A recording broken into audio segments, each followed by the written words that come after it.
El sultán de Kazajistán. Este cuento que vos voy a contar todavía no pasó. Yo voy a contároslo igual que lo escribirá dentro 5 lustros. Irabel el solitario en el sol libro los 100 cuentos de antes. No me entruguéis como lo encontré, que no me vais a creer. Pues el caso que era una vegada allá a Lantrones, nun país de Oriente que llamen Bombaquistán, un sultán que era malo, pero malo, malísimo, les guerres prestaban más que la leche calentino con galletes. Y era tan malo y fuin que tenía amendranao a toda la gente del su país. Por muchos años el sultán Kekucañón, que así era el su nombre, dominó el su país y tuvo apavoriados a los países vecinos con bombas y misilones que metían un miedo que rite tú de los fantasmas. Nadie en Bombaquistán se atrevía a enfrentarse al sultán ni al su ayudante y jefe del ejército, el visir Sigosinber.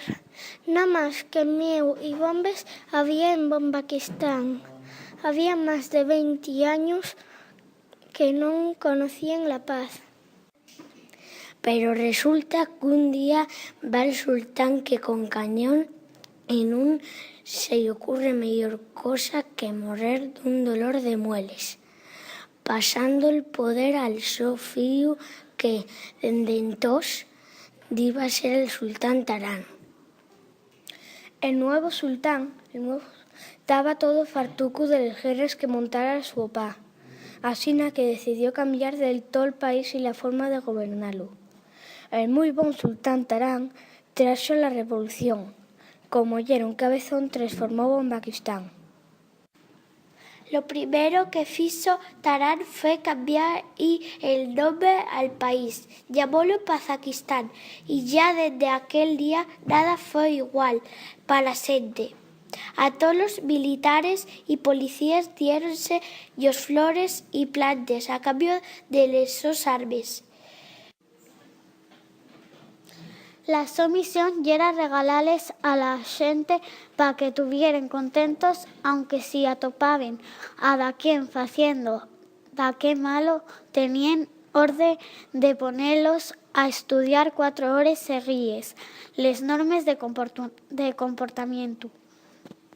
También se repartieron unas papeletas amarillas donde se pedía por favor a todas las personas de buena fe que pagaran los impuestos para arreglar les calles y les plazas. A la gente no le daba más tener que pagar porque sabían que Tarán no lo iba a gastar en guerras. El cambio más importante fue sin duda el de la industria al país, que llevaba años haciendo cañones y armas sin parar ni para comer el bocado. El sultán mandó ellos que hicieran los cañones en Sinfuracu para meter la bala, para que no pudieran matar a nadie. También mandó que fabricaran todas las pistolas en sin gatillo para dispararles y que les bombes y os quitaren la pólvora y les llenaren de chocolate y nata. Lo que nadie esperaba era que el país se hiciera rico de sópitu, vendiendo todas aquellas armas pacifistas a los demás países. Como habían muchos más países que no estaban en guerra que los que estaban metidos en alguna, el armamento que no mataba entamó a venderse como rosquillas. El pueblo de Kazajistán ya era feliz después de mucho tiempo. Pero había de quien que no era feliz. ¿O acaso escaecierais al visir Sigosinber? El muy elemento tuviera todo el tiempo planeando cómo librarse del sultán Tarán y las reformas. Probar que el rifle que acababa de comprar no tenía gatillo, agarró al pobre Tarán y metiólo en una oscura mazmorra no más fondero del palacio. Y era un home tan malón, el visir, ciego sin ver, que nada más quería tener guerrones a montón.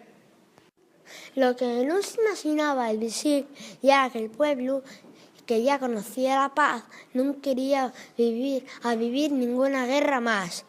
Asaltaron el palacio y echaron al visir, ciego sin ver, a patades del país. La última vegada que lo vieron estaban los montes de la Patagonia semando alcachofes con la ayuda de sus guerreros más leales. El sultán Tarán pudo volver a mandar en el so país. Muchos años después, les sos reformes todavía siguen presentes en el pueblo de Kazajistán, que vivió tranquilo y en paz con los sus vecinos, pero muchos siglos. Si vas a Kazajistán, en la plaza más importante de Kemi, la capital, hay una estatua gigante, y la estatua de Tarán, que sin pegar tiros llegó a ser un buen sultán.